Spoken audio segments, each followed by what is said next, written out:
sauc Dana Dombrovska, tas ir mans vārds pasē. Bet savai radošajai izpausmei es esmu devusi vārdu Anna Muna.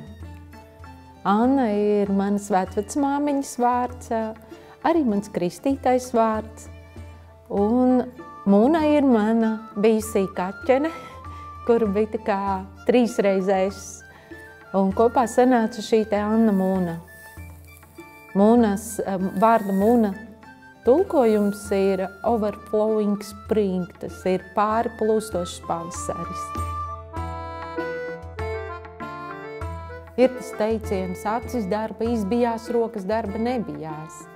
Tad man ir tā esence, tā lieta rokās, kurām prasās visu laiku darboties. Un pat ja es nezinu, ko radīt, tad rociņas zina. Jā, es, protams, atceros sevi aptuveni 7 gadu vecumā, kad es aizgāju uz šūšanas pulciņu mazajā ciematiņā Jāņmuižā un uzšuvu savus pirmos brūņčus. Un tad tālāk, vai cik mēs braucām, teiksim, ģimenē ar mašīnu no Cēsīm uz Rīgu, tad katru ceļa posmu turp apakaļ sēdēju un tamborēju un izšuvu, un vienmēr man rociņas ir bijušas procesā, darbībā, bet tērpi noteikti nav vienīgais, ko es daru, radu. Man ir ļoti daudz radošās lietas, ko man gribās īstenot un kas man patīk. Reizēm pat nepietiek laika to visu īstenot. Bet tērpi vienkārši kaut kā autentiski dzīvo caur mani un iespējams tas nācis no tām pašām pasaku grāmatām un vispār grāmatām, ko es savas bērnībā un dzīves laikā esmu izlasījusi. Es lasīju ļoti daudz grāmatas, iespējams tāpēc, ka 6 gadu vecumā zaudēju dzirdi. Līdz ar to man gāja garām televīzija, radio, ļoti daudz sarunu savstarpēju starp cilvēkiem, un tad, lai šo informācijas nepieciešamību piepildītu, es lasīju ļoti daudz grāmatas. Un es saprotu to, ka patiesībā visi šie tēli manī ļoti dzīvo, kā dzīvi. Un droši vien, ka tāpēc radīt šos pasakainos tērpus man nebija grūti, tas nāca dabiski caur mani. Un Lačplēs noteikti man atgādināja to, ka nav tādas lietas, ko mākslinieks nevar. Un arī to, ka jā, šis ir ļoti liels projekts, šeit ir ļoti daudz tērpu, viņi ir ļoti krāšņi, bagātīgi, katrs viens. Un tas ir ļoti liels darbs, milzīgs darbs, kas šeit ir ieguldīts. Staburadze. Zaļā staburadze. Tāda dabas būtne, dabas meitene, milzīgo garo bīzi. Izrādē viņai šeit klāt bija piepīta zāle un smilgas. Šobrīd šeit ir bizītes un bizītes un bizītes un auskari, kurus es reiz esmu taisījusi, dzīvojot dziļi laukos un lēnām meditējot. Vispār daudz tērpi radīti ar meditāciju, caur meditāciju, caur dainu mantrām un dziesmām, kas skan, jo tā ir tā mana iedvesma. Tāpat arī šeit īsta buciņa atrasts radziņš kaut kur mežos, mūsu pašu Latvijas mežos, un kāda saudēja, sausta jostiņa, krāsu saskaņa, zelts iemirdzās, tāpatās kā rases lāsītes iemirdzās. Un tāds mums te ir. Protams, šī bagātīgā apakša. Viscaur. Tas ir enerģijas ritulītis, kas arī patiesībā ir izgriezts no kādiem veciem svārkiem. Krustiņu Māras krustiņš, kas ir sargātājs. Šis ir tas tēls koknesis.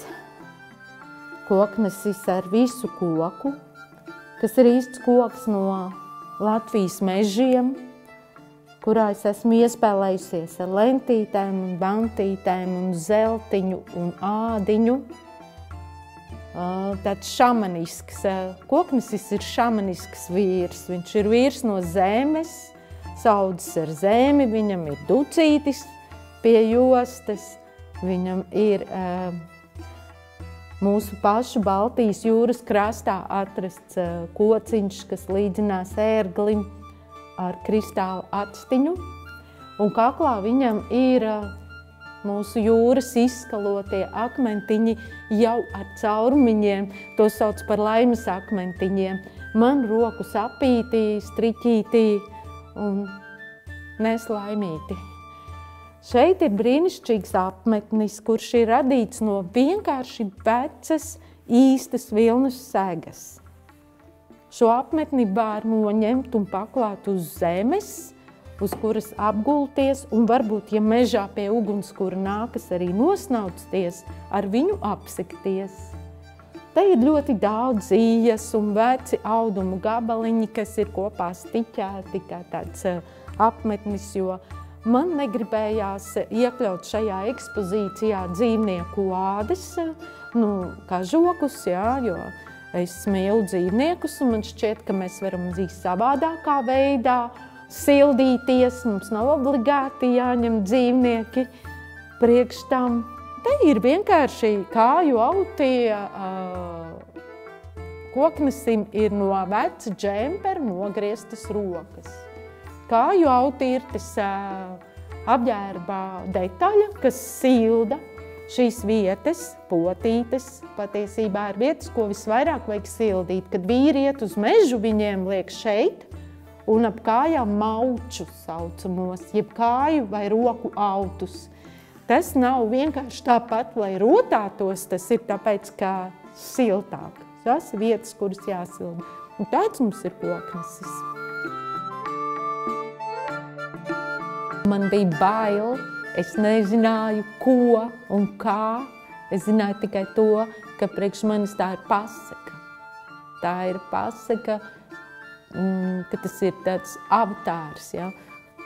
Roka zina, jo roka ir trenēta, viņa ir strādājusi daudz un ilgi un dikti, un pēkšņi vienkārši nāk un tu zīmē. Un faktiski tas brīnums arī ir tajā, ka precīzi viss, kas tika uzzīmēts, gandrīz tieši tāds arī ir realizēts. Jā. Tas nav man raksturīgi. Es parasti esmu no tiem radītājiem, kas ar kaut ko sāku un dara, ko tās rociņas, ko tā iekšējā sajūta prasa, dara, rada, un tikai beigās skatās, kas tad te ir iznācis. Jā. Šeit bija otrādi. Bet tik un tā katrs tērps un viss tas kopums arī man pašai ir pārsteigums. Es nevaru droši apgalvot, ka tas ir tikai mans brīnums radītais. Tas ir viss, ko es jebkad esmu lasījusi, redzējusi, no kā iedvesmojusies. Tas viss sinhronizējās šajā. Jā.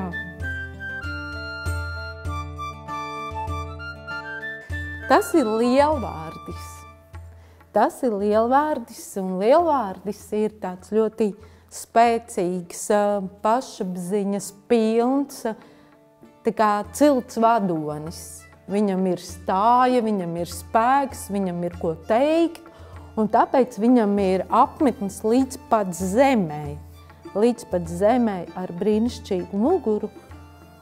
Un, protams, pats galvenais elements ir lielvārdes josta, kurai ir iejausts tik daudz informācijas, tik daudz spēcīgu un skaistu zīmju.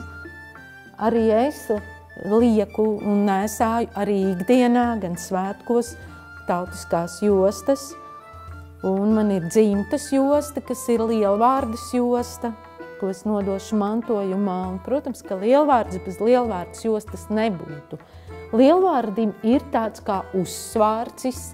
Ja mēs tagad puiši valkā tikai bikses, tad senos laikos uzsvārcis bija tāda normāla lieta, jā. Pat šeit ir arī no kādiem veciem svārkiem vai vispār romīšu kleita, šis kujiņa samontēta kopā. Un, protams, tā krāsu gāma, kas dod spēku, un spieķis, kas arī ir no mūsu mežiem, ko mūsu draugi laukos atrada, mazliet uztaisīja, mazliet piepalīdzēja. Es zinu, ka Raimonds Bramenis, kurš attēlo lielvārdi, šos pieti ļoti vēlās sev, jo tas esot kā reiz viņa augumā un dod viņam atbalsta sajūtu. Jodi bērni ir ļoti interesants kopradījums, kas mums piedzima kopā ar Rēziju Kalniņu režisori. Tā doma bija par to, ka tie ir tā kā prusaki, tā kā kukaiņi, un tāpēc viņiem ir astes, tā kā frakai, astes, un vēl astes, tā kā vēlniem mazliet, ja? Un šī zīme, katrs var pats interpretēt, ko tā zīme nozīmē, jā. Es nemaz patiesībā nemācēju iztulkot, man patīk, ka cilvēki ļaujās savām fantāzijām. Sarkanie kvadrāti visiem 4 jodiem sirds vietā, tas arī ir par to, ja mēs ielikam kvadrātā savu sirdi un visu tā kā iezīmējam, tad mēs esam tādi roboti bišķiņi un visi viens otram pakaļ daram. Mēs iesim pie kangara. Kangars ir baigi foršais bērniem un daudziem citiem ļoti iedvesmo tieši sliktie varoņi. Ja? Domāsim, kāpēc tā ir, ja? Bet enerģija katrā ziņā viņā ir, un viņš ir vienīgais tēls, kuram es atļauvos ielikt dzīvnieciņa ādu, jo viņš tomēr ir tāds bišķiņ nežēlīgāks varonis, kurš arī atļaujās nogalināt. Viņam ir īstas meža cūkas ilknis kaklā, šo amuletu man uzdāvināja kāda meža sieviņa. Šeit viņam kaklā ir rombiņš, kas ir patiesībā sedziņa, kas ir pirmais roku darbs, ko es mācījos izšūt skolā rūpīgi, un viņš ir šeit. Es viņu šeit ieliku, jā.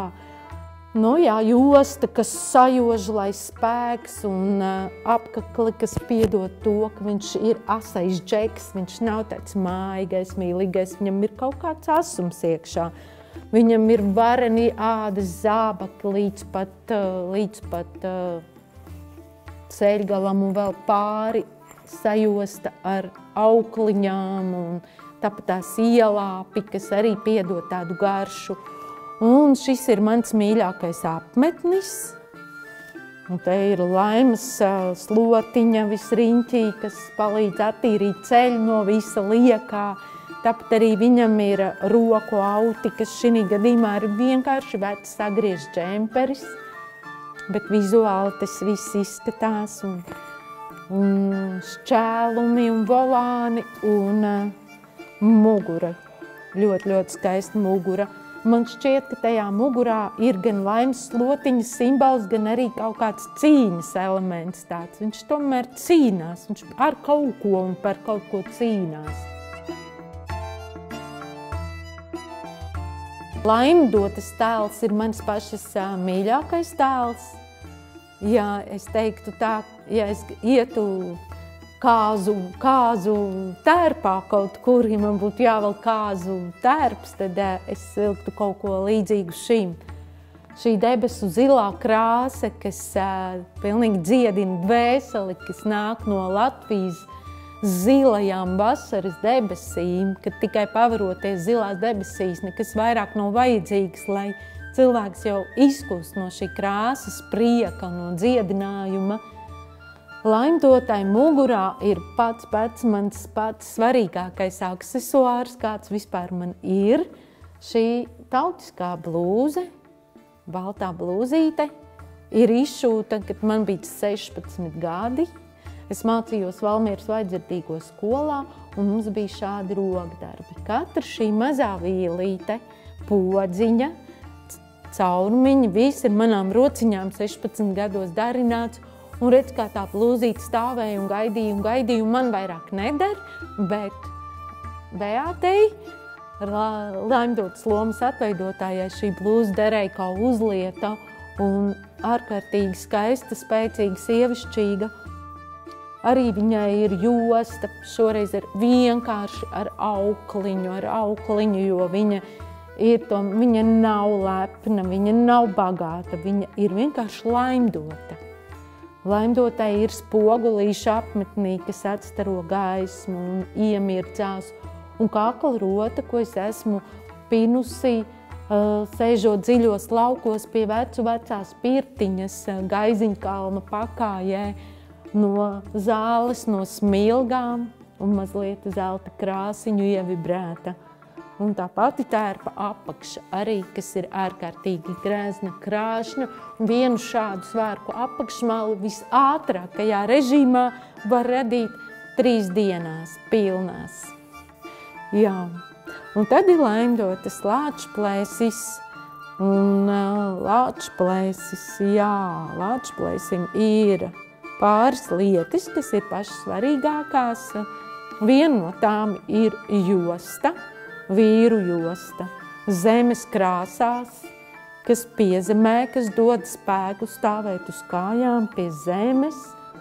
Un otra brīnišķīgā lieta ir šīs malas lūkšanu krelles, jeb vienkārši rūnu krelles, kuras ir no kadiķa koka ar rokām grēbtas, kāda mana drauga mežinieka, kurš dzīvo dziļos mežos un ved cilvēkus pie dabas ar rociņām taisītas krelles. Šeit ir katra rūniņa, kas ir dievu čūksti, ir šajās krellītēs iekšā ar mezgliņiem, ar rokām. Un šis ir 100-gadīgs Latvijas ozols, kurš ir nostāvējis ūdenī 100 gadus, un tāpēc ir kļuvis melns un tik ciets kā akmens.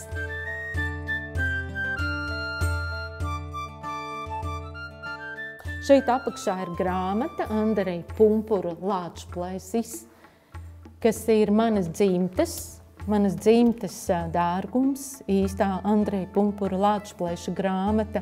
Protams, ka iedvesmu es arī smēlos no šī, tomēr, kāpēc es šo grāmatu šeit izstādē iekļāvu? Man vispār šķiet, ka vajag bērniem lasīt grāmatas, vispār vairāk lasīt grāmatas, teiksmes, nostāstus, ka šis senču mantojums ir ļoti, ļoti vērtīgs. Mēs gribam tikai ņemt jaunu tehnoloģijas un visu jauno, bet aizmirstam to, ka no senču gudrībām var smelties ļoti, ļoti, ļoti daudz.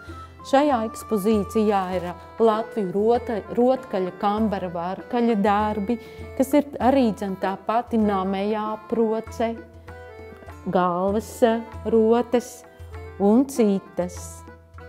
Un mazā lielvārtas jostiņa, ko var siet bērniņam ap vidu. Mauči, kas ir kādas brīnišķīgas sievas darinājums ar laimes krustu. Un tāds, kas silda rociņas. Un arī kartiņu komplekts, ko mēs jau sarunājam dosim bērniem, lai viņi zīmē savus varoņus. Un tāds ir tas varoņu stāsts. Cilvēki bieži dzīvo tādu ļoti tādu patērētāju dzīvi, tādu, kā viss ir pašsaprotams, mums mašīna, māja, mums vajag ēst, mums ir rēķini, un kā mēs tajā visā aizmirstam to, ka patiesībā viss šī eksistence, viss šī pasaule, planēta Zeme, es un tu, un katrs no mums, ka tas ir brīnums, ka tā ir mistika pa lielam, kā vispār var būt šis viss, Un mākslinieka dvēsele, viņa ir jūtīga, viņa ir redzoša. Viņš pamana vismazākās lietiņas un tāpat laikā spēj ieraudzīt to visu kopumu. Un radīt kaut ko tāpēc, lai palīdzētu citiem ieraudzīt smalkāk, dziļāk, niansētāk, lai atcerētos par to, ka patiesībā šis viss ir brīnums. Daba ir brīnums, ik cilvēka bērns, dzīvnieciņš, mazākais ziediņš, tas viss ir brīnums. Bet reizēm cilvēkam ir tik ļoti aizmirsies, viņš ir tik iegrims savās problēmās un grūtībās un savā prāta ratā, ka ir nepieciešams viņam parādīt, vairāk parādīt, pasniegt un atcerēties, cik patiesībā ir skaisti būt šeit, cik daudz brīnumu mums ir apkārt un ka mēs paši esam radītāji. Katrs viens, vai tā būtu maizītes cepšana, vai tas būtu tērpa šūšana, pat ielu var slaucīt ar mīlestību un tā.